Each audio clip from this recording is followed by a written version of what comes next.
Who knew these cycles were returning with the intensity and with the amplification of that intensity?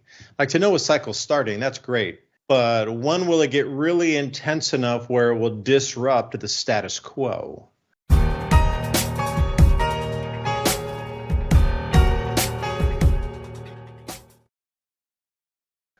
And I think that's what a lot of these secret schools of knowledge and a lot of these incredibly wealthy people understand far better than those of us in the rest of the world here. Although we do our best to try to understand cycles and understand, some more workings of the cosmos, a lot more stellar knowledge than most people on the planet, I'm going to say, understanding ancient history and, stars and how energies move through. I think we know a little more than a decent percent of the population on the planet. But again, that whole mystery school would be a 10x of what ourselves know. There's niches within that, and there's knowledge passed within there that's hidden from most of the general public, especially vibration frequency, how you can utilize frequencies or vibrations to create space around. I'm not talking like ceremony type of thing, but in terms of you manifesting something in a certain resonance frequency, or like getting your space harmonious, as they say. There's a lot of these things that just the average person in the world doesn't understand, won't consider, or has never been taught or ever even seen before. But that's where these people live that have billions of dollars. That's where they live, in that little ecosystem of secret knowledge. So as the world's shifting right now, please understand this shift is on purpose. From the events that you're seeing play out at this current time, that's being ridden upon a natural cycle. So whatever these moneyed people of the world, kings, and you go take some of these aristocracy back several thousand years, the same characters. Now they started their central banking, and they've moved on since just being outright czars and kings or emperors, and that kind of control of society. They branched out. Now they got central banking. They are riding on top of this natural cycle that is here. It's not inbound anymore. That's what I was originally talking about on my channel, was it's coming, and you'll know when it's here, when we suddenly get this different control system put in place, and you're going to see a lot of population migration. You'll know it's starting. And sure enough, right away, we see this massive population migration movement across the planet really started in earnest around 2020.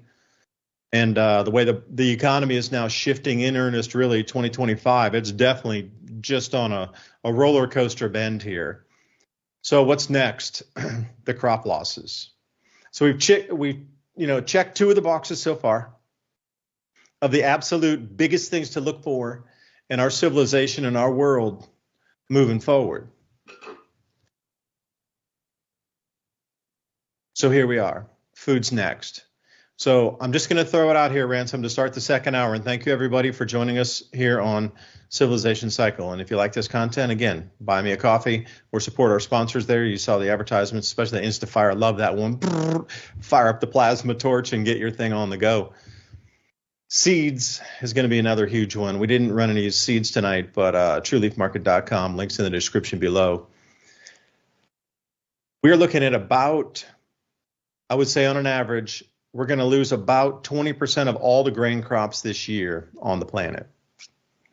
Now, that's going to be different percentages, and so not everybody eats rice. Please understand that. But the entire rice crop this year is looking at a good 15% reduction, possibly 17%. But wheat, on the other hand, there's going to be far larger wheat reductions into the 30% range. And if you come down into the barley and the oats, those are massively up into the 30-40% reduction range.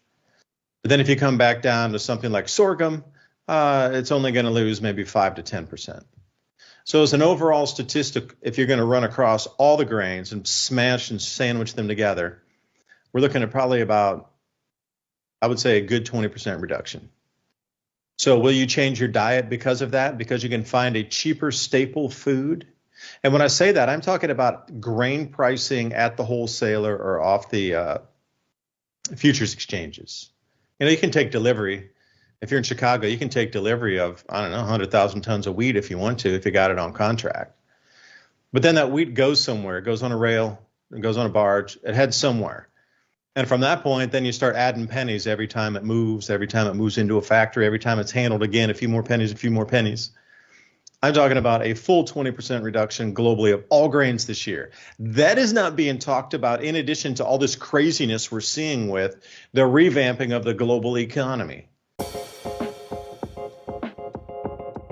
Never get left out in the cold.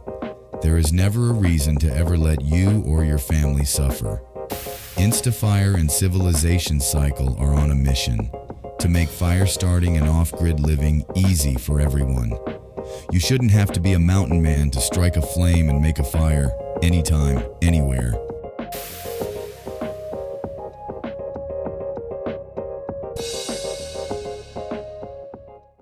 So, this is how I wanted to start the second hour.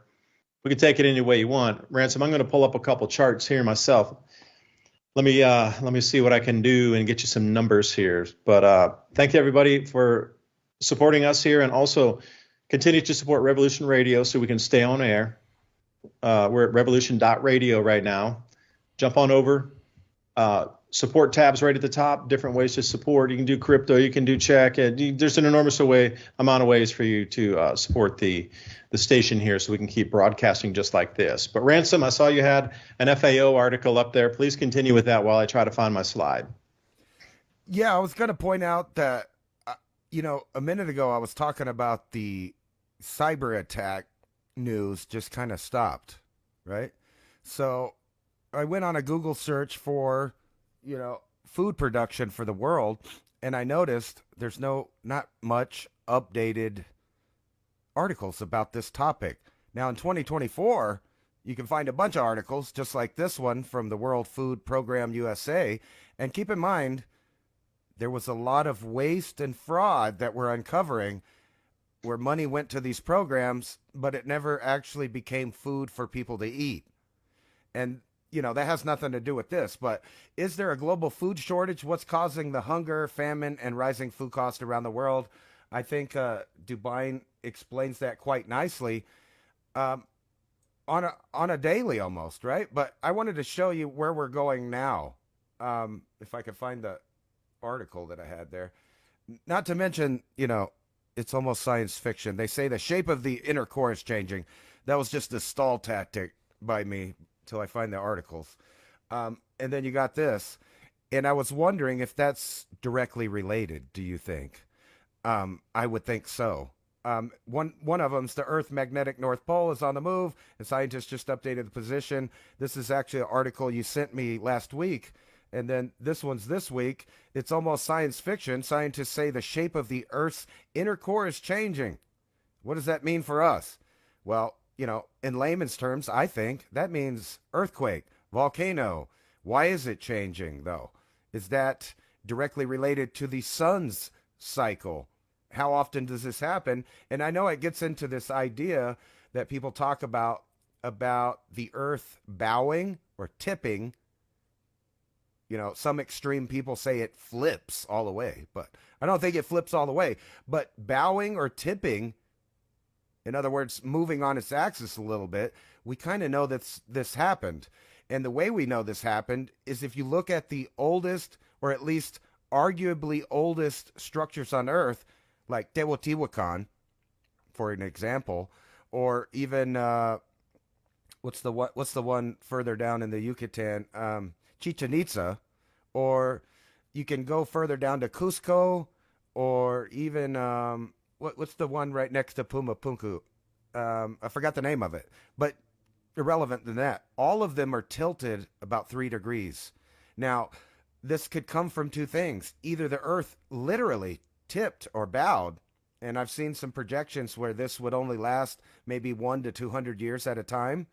So it is very possible that archaic man didn't write about it because they were too busy, coming back from whatever disaster happened, if this happened.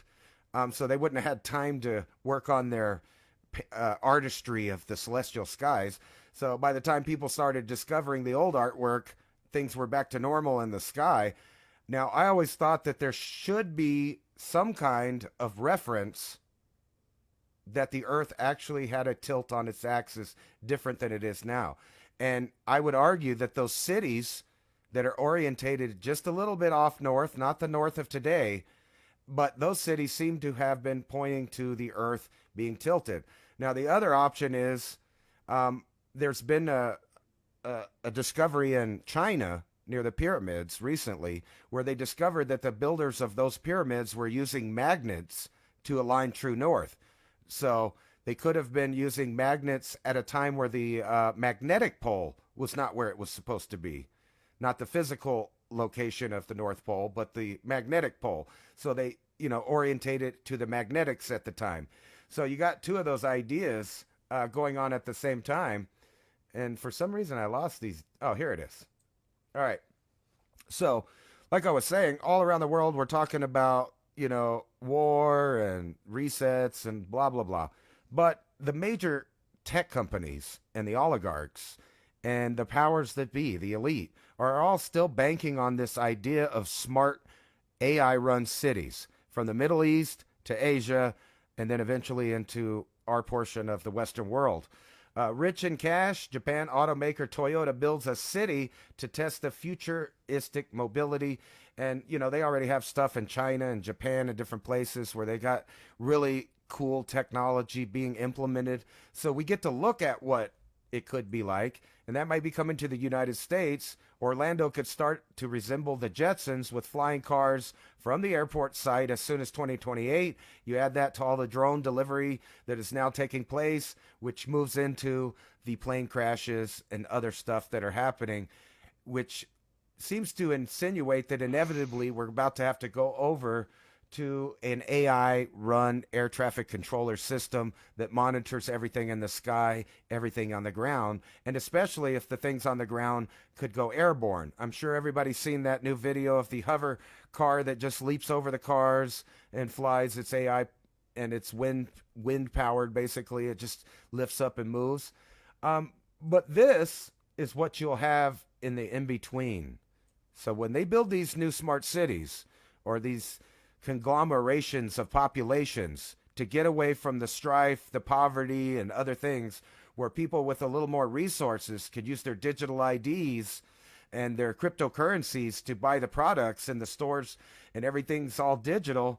In between, just like on what was that movie with Sylvester Stallone and Wesley Snipes where they were stealing the Taco Bell to eat, Demolition Man. The real thing's happening right now. We're back in the days of train robberies. So in these big stretches between cities, people are literally climbing aboard the trains, disconnecting the cars, and stealing all the cargo. Now, right now, it's Nikes, TVs, trinkets, because that's still the way people think. Now, move forward a little bit to where we're having a worldwide food shortage, and they'll be cutting off these trains and different stuff to get a whole cargo load of rice or barley or wheat or, whatever it is, or even supplies for the Taco Bells, just like the movie. Either way, you can see that this could move real quickly into food heists instead of trinket heists. And then I wanted to show you this last article here. Not that one. There it is. Arizona plane collision raises questions about air traffic controller towers. And if you go to drudge.com right now, they have Elon Musk push for retired air traffic controllers to come back because there's such an emergency. Well, most of those people are elderly.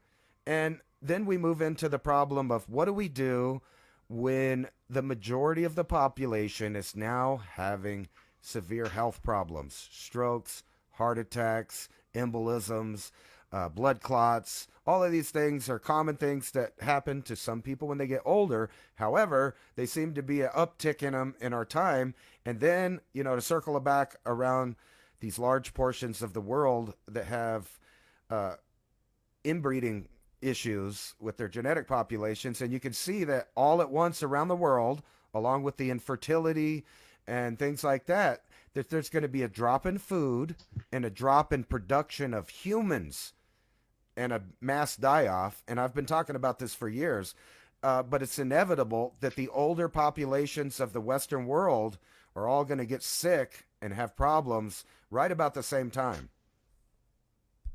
Yeah, I sent you a GIF that I came across this morning. That's so incredible that you were talking about equatorial changes. Go to your personal one over there on Skype and check it out. And I also sent you the grains forecast. So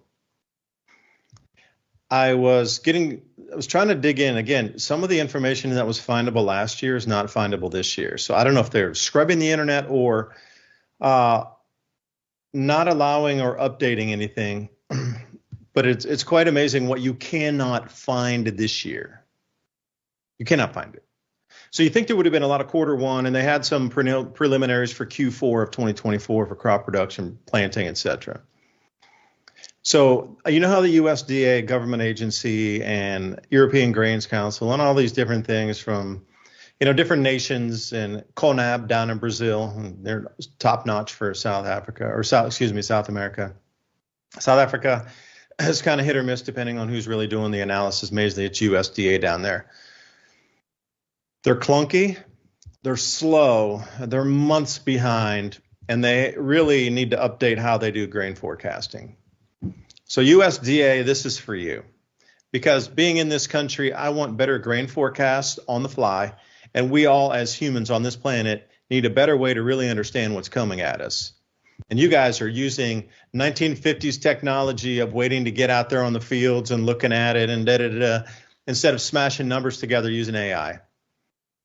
So what I did over this, Saturday was I had AI run through the news with my quantifier of give me the 20 countries that are showing in their news 20% crop losses or more, name the crop, and then tell me the news agency that gave you that story. So Grok went and did its thing. And I started with wheat first, and I was able to run through a bunch, and I, had to back test and tweak because I had some of my own numbers from previous maps, and I knew where a lot of these regions were anyway. So I did some more granular data stuff, which is not this chart, but then I asked it to break out like, okay, in Pakistan, tell me these areas that are growing sorghum. I already knew the Punjab was a hugely, gigantic growing area. Mainly Punjab is one of the number one areas for production. I think it produces like 60% of all the veg and grain and everything coming out in Sindh. Those two provinces together there, I already knew those anyway. Massive losses through the years there. So when it said, 20% loss in Sindh, well, I was like, I already know where that is. So I went to go to the grain maps and look myself. That was for sorghum. But then I started plugging away at wheat here, and I was asking it, in the beginning, just in a general sense, just tell me which part of the country it's in. So that's how I was working. I was working backwards on it. Like, just tell me where the losses were. Because if you can give me the region, I kind of been doing maps for 10 years of these grain areas. Kind of got all the bookmarks and stuff. I can jump you into the grain growing maps in like seconds. They're all bookmarked on my computer already of all those years of research. So I already kind of had an idea. So I'm like, tell me where the grain crops are lost on wheat specifically, which region, which country, what was the percentage, and what was the news article. In case I want to backtrack it, I could just jump over to Bloomberg and put Indian wheat, Northwest region, 10 to 15% loss, Bloomberg, and that will pop me up a bunch of articles. I don't need them to give me links for it. You can do your own research on that. So anyway, look at the numbers that they're showing. This is for wheat. So the estimated total country loss percentage. Now ask it to skip Ukraine because that's already a known given that they're going to have almost zero of anything coming out. They're barely hopping along. I would say 5% max of their total, whatever they were doing prior. They used to export almost 30 million tons of grain, but that's all to zero. So you can already get that calculation. That's a zero. And then Grok tried to keep throwing in these things like, normal typhoon damage. Well, this place normally gets damaged by typhoon. And I'm like, skip all the typhoon damage, skip all the normal things that happen every year in terms of weather events, cyclones, typhoons, etc. So what it gave me here was this list, and then in another couple lists I generated, a few of it was like mega drought, another was like windstorms, another one was a certain kind of pest that had rolled through the crops, So I kept doing all these different kind of formulations with it and granular and, more wide. So I wanted to take it to a wide scope and bring it down, smaller. But this is what we got just for the wheat. At least I did. And then I was chatting with a couple of people trying to give me some direction on which way to go with the with the forecasting on it. So to put this in perspective, I'm a dude that's not employed, although I work as a grain consultant occasionally, but not employed by the government in a full-time position. And I am running down in real time using AI where our crop losses are in the world and estimates of what our grain reductions will be for wheat months ahead of the USDA. That's embarrassing for the USDA. I'm putting this list out here. I'm going to be writing them over Monday and go, you guys are so clunky, so ridiculous. I cannot believe that you're doing grain forecasting the old way of waiting until you actually see somebody plant in the fields, or you actually get an eye on the ground assessment. And then how long does it take you to go to all these regions in each country and get assessments and have your surveyors out there and your crop tours? And like, damn, they are super dinosaur old with their technology. Shame on them for being so backward ass. And here I am sitting at a desk and can run down the grain forecast probably with more preciseness than the USDA by using AI, simply asking me, point out the news articles that are showing me the losses right now. Now, understand in North America, we haven't gone into the planting season yet, but based on last year's planting, the losses, the cold, the wet, and the delays in planting, because you got to have soil at a certain temperature before you can plant in. And if it's too wet, they're not planting in mud, right? So all these things, those are other parameters. Like, tell me where the biggest floods were on top of the crop fields and like the main grain growing areas of the United States, and tell me where they had absurd floods, extreme snowfalls, and this kind of thing, right? So you're getting a little weather detail in on top of the actual layers. So then you already know that area, huge central area, probably like 25 or 30% of our planting area is not going to be planted on time this year, right? So you can kind of run this out in a million different directions if you had the time using AI. Like, it can answer every question. It's just how ingenious are you to get it to prompt and script it to give you the info you want. So that's your wheat forecast right there. That's your wheat forecast. Because some areas, like in India, it's warm enough to be growing right now. Just in the United States and Russia, we are not. But Russia, based on last year's yields moving forward in the same areas like the Volga region for the oats, some of these conflict areas, you're going to get the same sort of reductions. So they have to boost yield in the rest of the country an extra 20% to make up for the losses along the border areas. That ain't happening. So you can kind of stick them in a certain, they might raise it 5%, but you can sort of squeeze them in the same box of productions based on conflict zones where they grow wheat, at least in those areas in Russia right now. So there's your rundown. Take it for what it's worth. This is a statistical model and probabilities. So again, it's going to require refining monthly as we go through this, because some of those numbers obviously are going to adjust. But getting a yearly forecast in advance of the USDA by a full month or so before they come out with their Q1, like, seriously, they should have this 16 ways from Sunday with like 50 different pages of ways they've twisted the information. Because if I can find like flood information on crops, knowing that the average delay is 6 weeks based on prior floods in the same areas, and Dan, this AI can run all that for you. You don't even need to look at a single news article except on your back testing to make sure they gave you the right information. Like, it's embarrassing how behind and far behind our like government institutions are. And that's not just America centric. It is pretty much everywhere. And if you think our FDIC system's better, no. If you think the SWIFT system, damn, that's from the 1950s. I'm out here in Asia and seeing 10 different pay-through technologies, all tap to pay, 10 different platforms. And we're still back home using cards where you need to swipe it.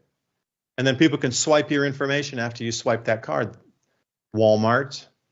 So we're still in a stone age of payment technologies as well. So anyway, thanks for letting me ramble, but I did like that spinning globe that you were showing, by the way, is a GIF of that perturbation that Ransom was talking about. It's weird that I come up to something with the same that he would, and we didn't even talk about this earlier in the show. I was just surfing through the news and saw this one, and it was incredibly interesting how, look at that, Antarctica right on the equator. South America straight on the equator, but north-south. And then it's interesting how it shifts back into what we understand the present day. Now, how fast would that shift occur? Because Ransom, you're talking, what if it's 200-year increments on that, or 400-year increments? Would that not explain a lot of the mud floods, and would that not explain a lot of the lost time that we have in our human history? I mean, maybe it's a small incrementalism of that, and eventually it twists and comes to the full, and then it comes all the way back. I'm not sure. I don't know if it happens all at once over 1,000-year period or whatever. The thing You know I was better than me. reading, I was reading about that exact thing, and they were proposing that the entire event would last 200 years. So maybe 200 years to go down, 200 years to go back.